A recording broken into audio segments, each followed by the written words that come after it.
오늘 저는 요셉의 말씀을 나누면서 이 예배 가운데 하나님께서 친히 여러분 한 분 한 분에게 하나님이 기억나게 하여 주시고 하나님의 뜻이 깨달아지게 하여 주시옵고 하나님의 음성이 여러분의 심령 가운데 들려지는 시간 되기를 축원합니다. 다시 한번 크게 선포합니다. 하나님을 알면 문제를 이깁니다. 아멘. 오늘 요셉은 그의 눈물의 세월 속에 어떤 하나님의 뜻을 알았는지 우리가 함께 말씀을 보면서 알기를 원합니다.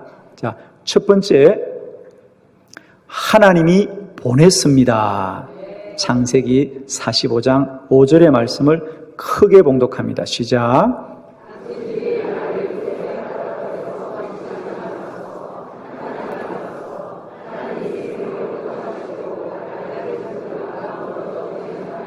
아멘. 이제 요셉과 그의 형제들이 만나게 되었죠. 요셉은 형제들이 너무 반가워요. 그래서 요셉은 몰래 형제들을 만나고 나서 너무 기뻐서 몰래 자기 내실에 가서 울었더라 그랬어요. 울었더라 그랬어요. 그런데 우리 성경에 보면 그 요셉의 울음소리가 어디까지 들렸다 그래요? 예, 성경 보신 분들 알죠? 요셉의 울음소리가 온 궁전과 애굽에 다 들렸더라.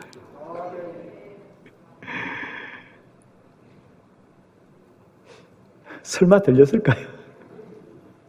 무슨 마이크에 대고 울지도 않았을 텐데 온 애굽에 들렸더라 그랬어요.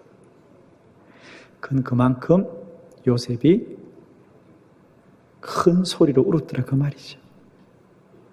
자, 요셉은 지난 20년의 세월을 어떻게 보냈을까요?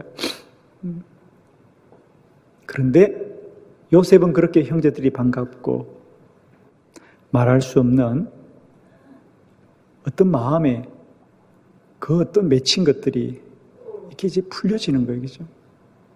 그런데 형제들은 그 요셉을 바라보면서 얼마나 자책이 되겠어요. 그동안 동생에게 우리가 잘못했던 일, 그 불의한 일들이 자책이 되면서 할 말이 없죠. 그죠? 할 말이 없습니다. 그런데 오늘 요셉이 그러는 거예요. 형제들이여 근심하지 마소서. 한탄하지 마소서. 탓하지 말라는 겁니다. 물론 여러분들은 나에게 잘못했습니다. 그러나 내가 돌아보니 이 일은 사람이 한 것이 아니고 하나님이 우리 가족을 구원하기 위해서 먼저 나를 보내셨습니다. 아멘이죠. 여러분 사실 요셉이 지난 시간 웅덩이에 빠지고 미디안 상인에게 팔리고 보디발의 집에 팔리고 누명을 쓰고 감옥에 가는 이 기막힌 인생 가운데서 왜 억울함이 없고 왜 통곡이 없고 왜 눈물이 없었겠습니까? 그런데 오늘 성경에 보니까 요셉은 하나님을 믿었던 거예요. 하나님이 나를 보내셨구나. 그게 언젠지 모르지만 요셉에게 깨달아진 거예요. 그때부터 요셉은 형제들에 대한 모든 원망을 이길 수 있었어요. 물론 잘못한 건 사람이 하였지만 하나님의 뜻이 이루어졌기 때문이죠. 아멘이죠. 사람은 팔았습니다. 형제들은 요셉을 팔았습니다. 그러나 하나님은 보냈습니다. 이제 우리를 팔아넘기는 사람들을 보지 마시고 오늘도 우리를 보내고 파송하시는 하나님을 알기를 원합니다. 하나님을 알면 문제를 이깁니다. 오늘 예배 자리에 오심에도 불구하고 여전히 누군가에 대한 원망이 있고 억울함이 있고 미움이 있습니까, 여러분? 근심이 있고 한탄이 있습니까? 오늘 주의 음성을 듣기를 원합니다. 사람이 한 게 사실입니다. 그러나 그것을 통하여 하나님이 일하고 계셨더라. 내가 너를 보내었다 그러잖아요. 여러분, 오늘 여러분이 있는 자리가 여러분이 억울할 수 있어요.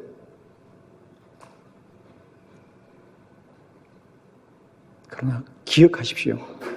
하나님이 보내셨더라. 모세도 그랬죠. 그가 40년 미디안 광야에서 살 때 얼마나 억울했겠습니까? 그가 궁전에 있을 때 그는 자기 이스라엘 족속들을 돕는다고 한 일이 오히려 그의 족속들의 원망을 사서 그가 궁전에서도 쫓겨나고 미디안 광야에서 40년을 목동으로 이름 없이 살아갑니다. 한두 해가 아니고 여러분 40년을 그렇게 살아가는 거예요. 그런데 어느 날 하나님이 그 모든 비밀을 알게 하십니다. 모세야, 네가 이 광야에서 보내는 시간은 허송된 세월이 아니다. 이 땅은 거룩한 땅이다. 너의 발에서 신을 벗으라 그래.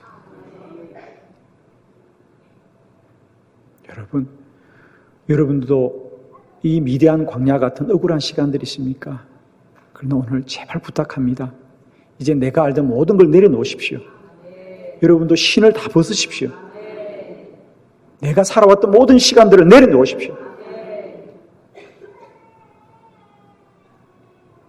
여러분, 이력서라고 하는 거 아시죠? 이력. 우리가 사람이 살아온 길을 쓰는 이력을 할 때 그때 우리 이자가 신발이자입니다. 신발이 걸어온 길이 우리의 삶인데 이제 그걸 내려놓으십시오. 내가 하는 나의 이력을 내려놓으십시오. 이제는 하나님이 여러분에게 알게 하시는 대로 믿으시길 바랍니다.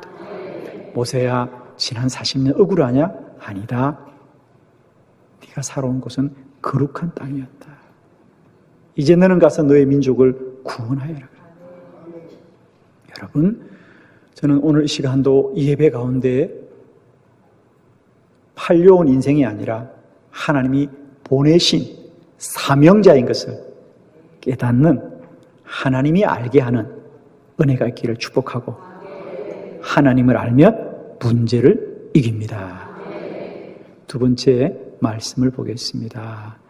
하나님이 알게 하였습니다. 우리 45장 6절의 말씀을 다 같이 크게 합독합니다. 시작.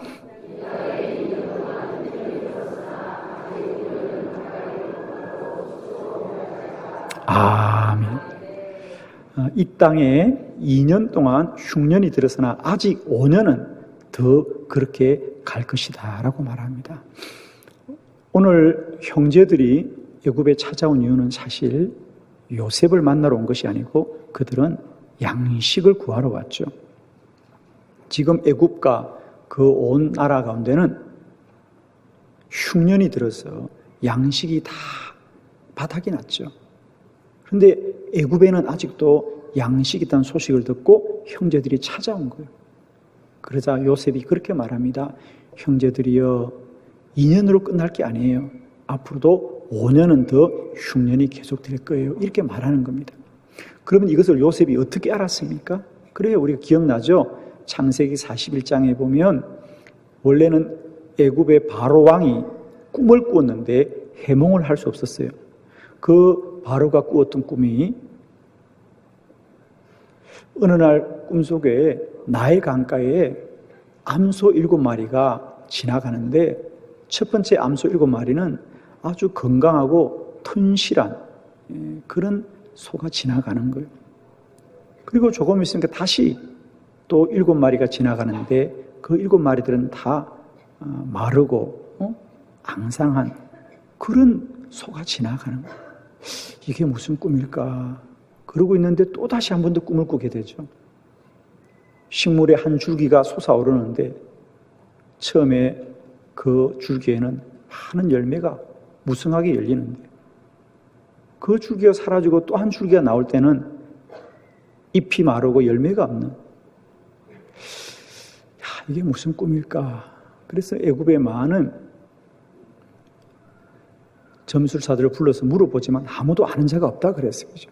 그때 요셉이 감옥에 있다가 불림을 받고 가서 그 꿈을 해몽할 때 하나님이 알게 하여 주셨더라.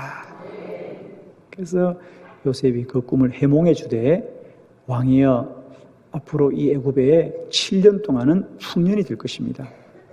그리고 7년이 지나면 큰 흉년이 옵니다. 그러므로 이 풍년의 때에 양식을 많이 비축해 두십시오. 그리고 흉년의 때를 대비하십시오. 그래서 바로가 이 요셉의 지혜를 보고 감탄하여서 요셉을 총리로 세웠더라 그랬습니다. 하나님이 알게 한 거죠.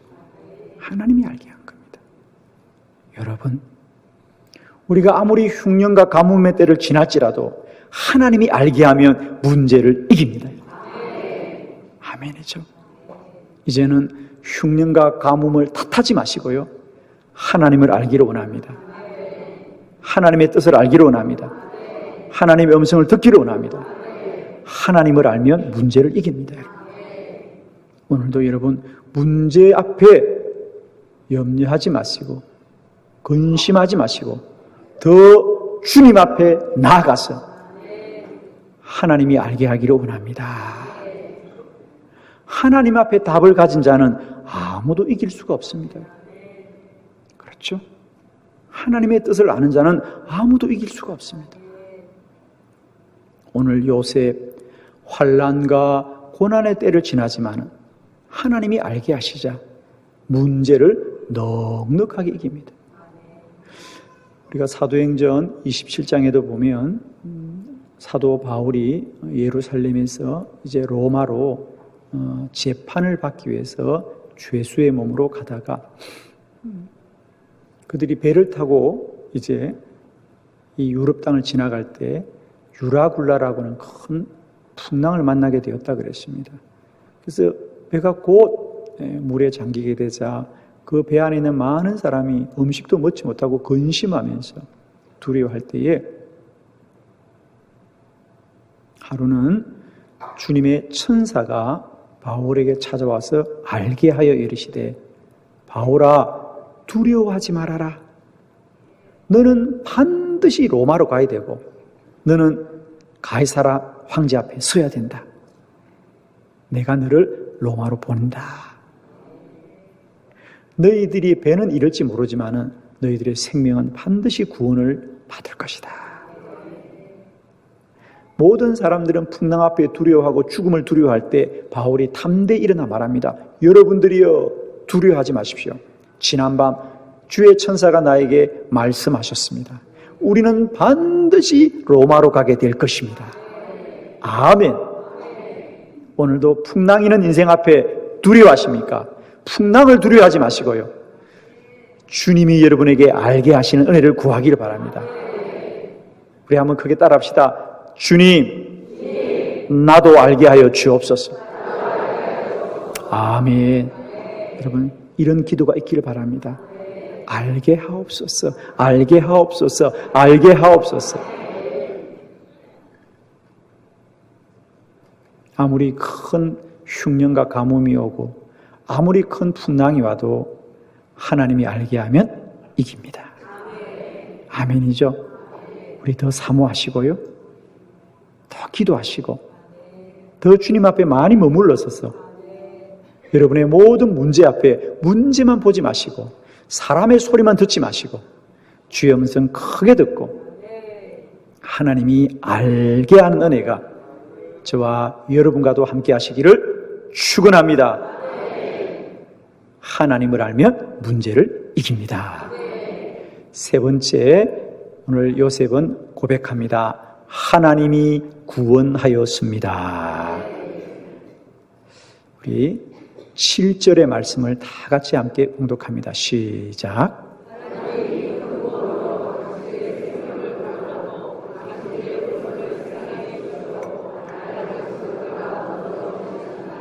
아멘. 하나님이 큰 구원으로 우리를 구원하셨습니다. 하나님이 큰 구원으로 우리를 살리셨습니다.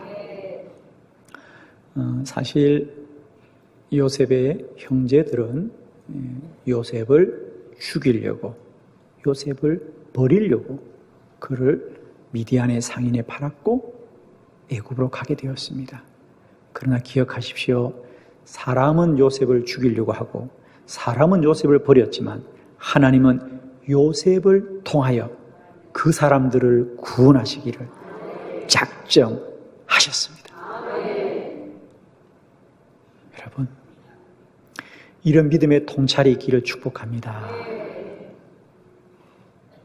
하나님은 세상 끝나는 날까지 온 열방을 구원하시기를 원하는 줄 믿습니다. 2000년 전 예수 그리스도를, 세상은 그를 십자가에 못 박고 그를 침뱉고 조롱하고 그를 따르는 제자들조차 나는 그의 이름을 들어본 적이 없다고 부인할 때에도, 그래서 그를 십자가에 못 박아 죽였지만 하나님은 그 예수 그리스도를 통하여 그들을 못 박은 자들을, 그들을 부인한 자들을 구원하신 줄로 믿습니다.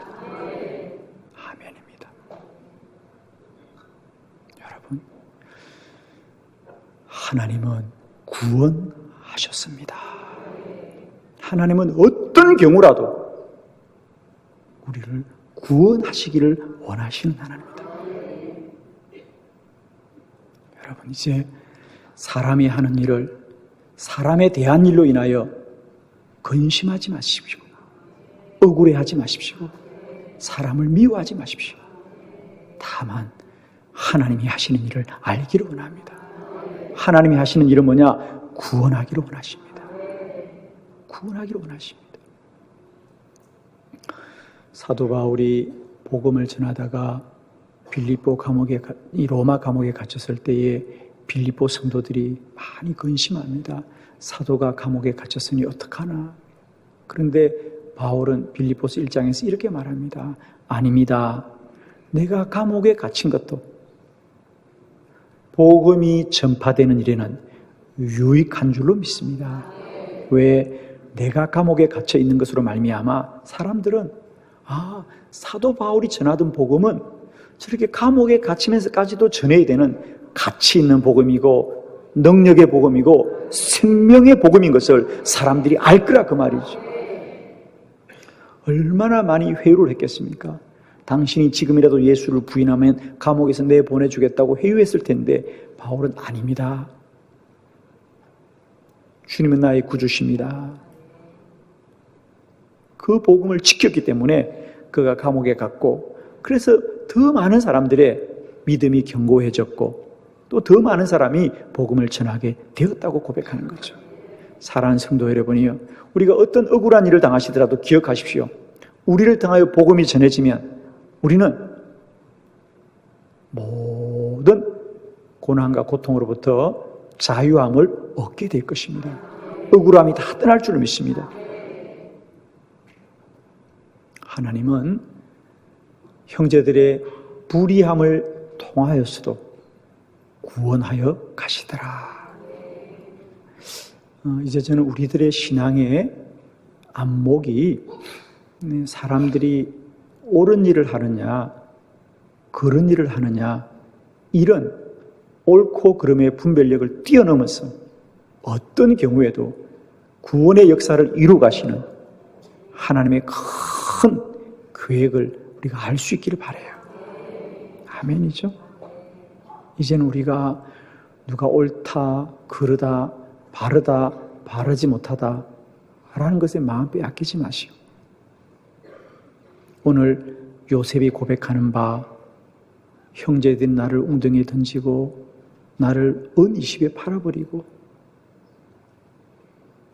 네가 억울한 일을 당해 감옥에 갈지라도 돌아보니 그 모든 것을 통하여 하나님이 하신 일은 우리를 구원하는 일이었습니다. 우리를 구원하는 일이었습니다. 오늘도 세상 누가 뭐라 그래도 하나님은 이 인류의 큰 역사의 수레바퀴를 움직이고 계신 하나님이시고, 그 하나님은 온 족속과 열방이 구원받기를 소원하시면서 오늘도 일하시는 하나님이십니다. 우리가 그런 하나님의 계획 속에 있는 것을 믿으시고 오늘도 문제를 넉넉히 이기시고 고난의 깊은 밤을 견디시며 주의 날들을 소망하는 저와 여러분 되기를 축원합니다. 네 번째 말씀을 보도록 합니다. 하나님이 통치자로 삼았습니다. 창세기 45장 8절 말씀 다 같이 합독합니다. 시작.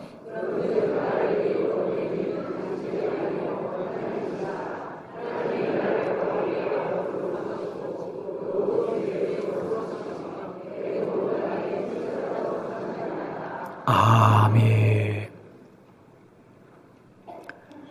형제들이 나를 은 20에 미디안의 상인들에게 팔아버릴 만큼 나는 하찮고 미천한 존재이나 하나님은 나를 이 나라의 통치자로 세워주셨습니다. 여러분, 이제는 세상 사람들이 여러분의 값어치를 얼마라고 말할지라도 여러분은 그런 사람과 세상에 의하여 값이 맺어지는 사람이 아니라 하나님이 우리의 삶을 계획하시고 이끄시고 택정하시고 우리를 통하여 주의 뜻을 이루어 가는 줄을 믿습니다. 아멘이시죠?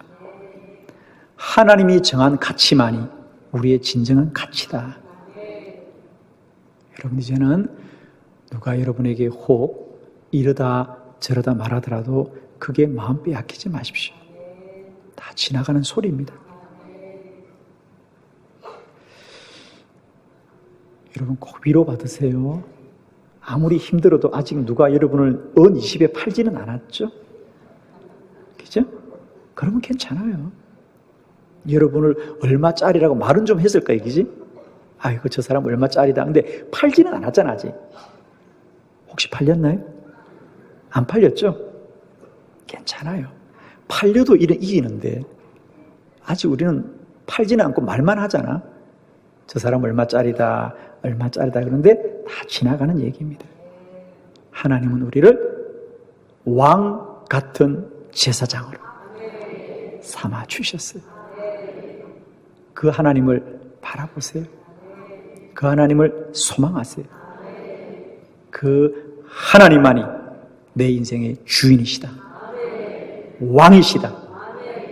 내 인생의 진정한 소망이 될 줄 믿습니다. 허상에 마음 빼앗기지 마시고 지나가는 소리에 근심하지 마시고 오늘도 우리를 향하신 하나님의 뜻을 알기로 원합니다. 사랑하는 성도 여러분, 아무리 억울하도 아무리 힘들어도 아무리 괴로워도 이제 우리 하나님을 알기로 원합니다. 하나님을 알아야 문제를 이깁니다. 문제를 붙들고 싸우지 마시고 하나님 앞에 믿음으로 싸우십시오. 기도로 싸우십시오. 무릎으로 싸우시길 바랍니다. 하나님 알게 하옵소서. 하나님 보게 하옵소서. 하나님 듣게 하옵소서. 하나님 나의 손을 붙들어 주시옵소서. 하나님만이 나의 구원자이십니다. 하나님만이 내 문제 해결자이십니다. 하나님만이 내 삶의 모든 자이십니다. 하나님만이 내 문제의 모든 구원자가 되십니다. 하나님을 더 소망하시고 하나님을 더 앙망하시고 하나님을 더 사모하시고 하나님 앞에 답을 찾는 저와 여러분 되기를 바랍니다.